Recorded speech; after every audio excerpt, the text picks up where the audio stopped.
I received another lens to review for the Fujifilm system, and this one is an interesting one because it is the first attempt at making an everyday autofocus lens from TTArtisan. It is the 27mm F2.8 and it is made to compete or to offer an alternative to the Fujifilm 27mm f2.8 pancake lens. A lot of people love this one because it is very light and extremely small, which makes a perfect lens for an everyday street photography carry, also good for travel and all sorts of photography, quite versatile with a kinda special focal length that gives a 40mm equivalent in full frame terms.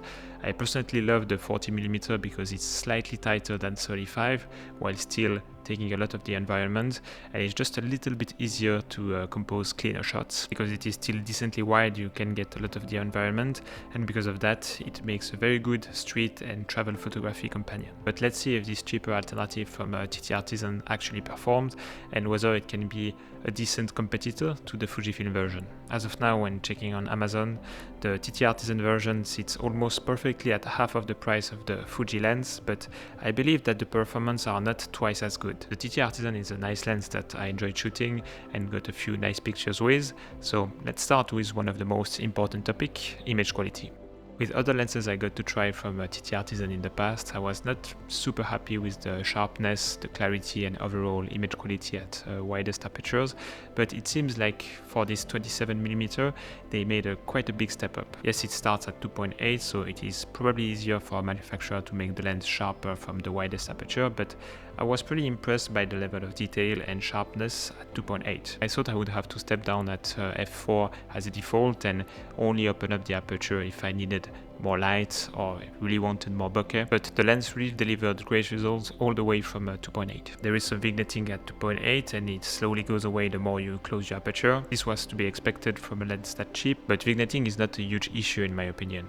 If you plan to use the lens for more street, travel photography or lifestyle portraits, it's totally fine. It can be problematic and not the best lens to go for if you want to do product or studio photography, but I don't think you really thought about it anyway. Interestingly, when I opened the photos on Lightroom, I see that the camera recognized the lens as the Fujifilm 27mm, so it corrects part of the vignetting and distortion. I think it's not the perfect and the most accurate correction profile, but I didn't see anything that prevented me from using it. Also, now we have an autofocus lens with some electronics inside, so you will have access to all the information, your shutter speed, aperture and all that, so that's a good point. Now the weakness of this lens in terms of image quality has to be the flare. I tried several times to shoot backlit early in the morning at the golden hour, and when the sun is coming at an angle into the lens, you will see plenty of flare. Unfortunately, the flare itself doesn't look too good.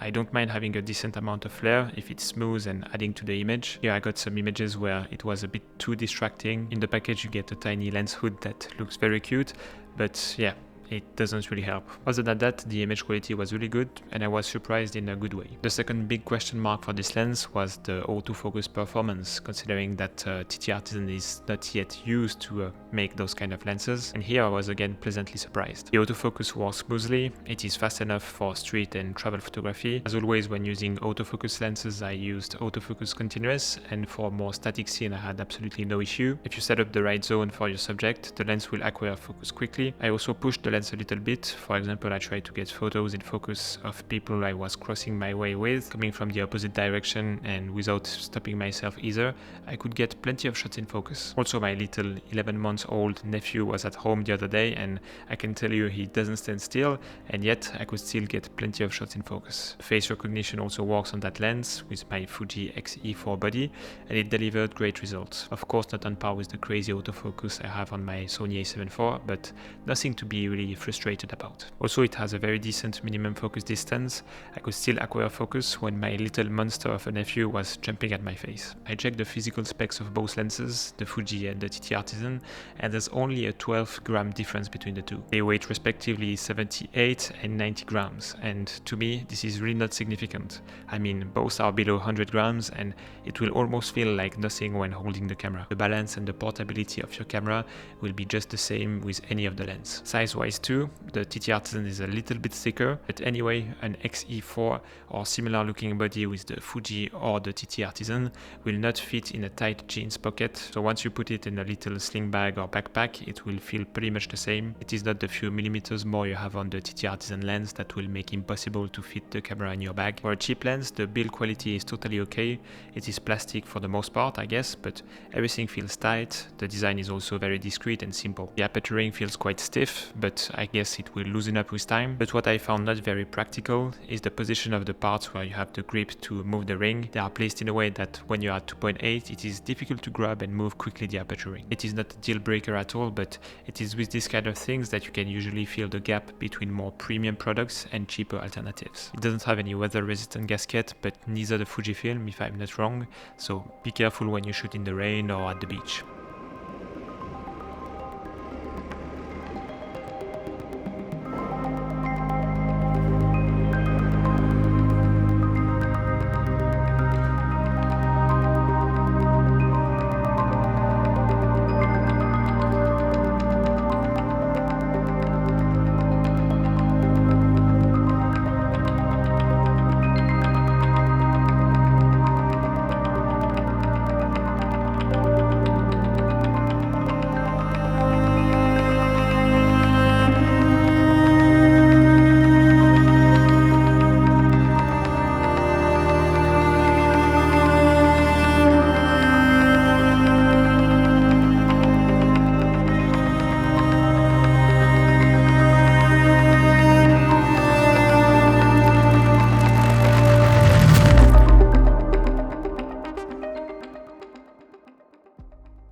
What I liked the most about this lens was the image quality, plenty of sharpness and micro contrast.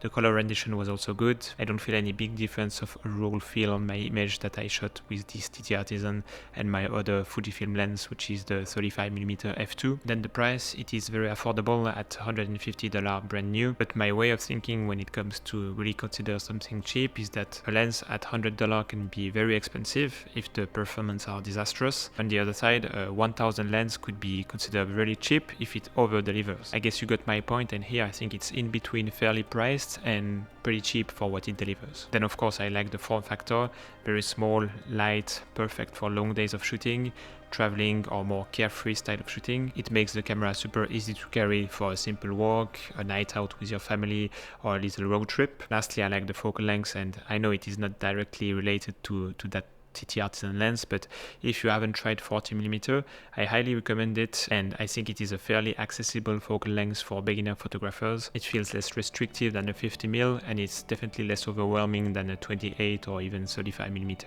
I think the main dislike I would have for this lens is definitely the flare and the difficulty to shoot backlit. I am probably a less creative photographer than others, but I'm quite disciplined and I love shooting early in the morning with angled sunlight, sometimes shooting straight into the sun, and that's something I couldn't really do with that lens. Another interesting point, the lens comes with a USB-C dock to update your software, but I looked on their website and it seems that you can only run the software to update the lens on a Windows computer. I'm using a MacBook, so I couldn't try to update my lens, but I didn't really feel like it needed an update actually. The flare, which is my major dislike about this lens, cannot be fixed by software, so anyway, I was happy with the performance straight out of the box. If you are in look for a lens to fill this 35mm, 40mm focal length and your budget is limited, I would definitely recommend buying this lens. At this focal length and level of compactness, the only competitor is the Fujifilm, and of course, if you have the budget, you will be happier with the Fuji, but after testing this lens, it is an option to consider if you can't afford the Fuji one. If you plan to shoot a lot backlit straight into the sun, I wouldn't really recommend that lens, but actually I never tried the Fuji, so I'm not 100% sure if it's any better. I have the 35mm f2 from Fuji and I like the flare on that one, so I guess it could be the same on the Fuji 27mm, but don't take my words for granted. If you plan to shoot a lot at night, neither of the Fuji or the TTArtisan are really the best solution, I think. F2.8 is pretty limiting. It is okay if you shoot more static scenes, and 40mm is fairly wide, so with a good position you can have sharp shots at pretty low shutter speeds, but if you want more light and freeze action at night, you should probably look at other lenses opening at f2 or f1.4. So that concludes this video about the TTArtisan 27mm f2.8. I hope you enjoyed it, and let's catch up in the next one. Bye!